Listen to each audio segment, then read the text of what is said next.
ताज्या बातम्यांसाठी महान करेला सबस्क्राइब करा आणि बेल आयकॉनला क्लिक करा।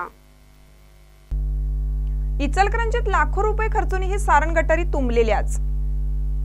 इचलकरंजी महानगरपालिकेच्या वतीने सारण गटारी साफ करण्यासाठी लाखो रुपये खर्च केले जातात, परंतु वर्षानुवर्ष पावसाळ्यामध्ये गटारी तुंबण्याचे काही थांबेना।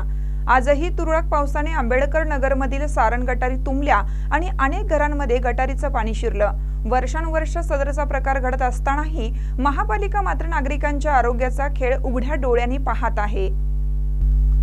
महापालिकेच्या आरोग्य विभागाने गेले महिनाभर शहरातील सारण गटारी साफ करण्यास सुरुवात केली असं सांगण्यात येत आहे, परंतु पहिल्याच तुरळक पावसामध्ये सारण गटार तुंबल्याने आंबेडकर नगरमधील राजू चव्हाण, महावीर पडियार, सुनील दोडमणी, युवराज जाधव, चंद्रकांत जाधव, विश्वनाथ रामनकट्टी, शिवाजी जुवे, दिलीप जाधव, संभाजी कांबळे, सागर जाधव, रेश्मा जाधव यांच्या घरामध्ये गटारीचं घाणपाणी शिरलं।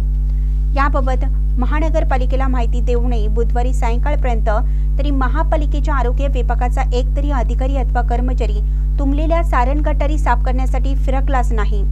आज या ठिकाणी गणेशनगर, आंबेडकर नगर, गोसावी गल्ली या ठिकाणी फक्त 10 मिनिटाच्या पावसामुळे सारण गटारीचे पाणी पूर्णपणे तुंबून नागरिकांच्या वस्तीत या ठिकाणी गेलेलं आहे आणि पूर्ण सर्व ठिकाणी घरात पाणी शिरलेलं आहे। नगरपालिका प्रशासनाने या ठिकाणी त्वरित लक्ष द्यावे। पूर्ण गटरीतला सगळा कचरा पूर्ण सर्व रस्त्यावर आलेला आहे। पालिका प्रशासनाने वेळेत याच्यावर लक्ष द्यावे, नाहीतर आमच्या पद्धतीने आंदोलन करण्यात येईल। दरवर्षी पावसाळ्यापूर्वी महापालिकेच्या वतीने सारण गटारी स्वच्छतेच्या नावाखाली लाखो रुपयांचा चुराडा केला जात असतानाही सदरची सारण गटार साफ करण्याचा महापालिकेचा प्रत्येक वर्षी विसर पडतो। अशाच प्रकारे शहरातील अनेक सारण गटारी या तुंबलेल्याच दिसत आहेत।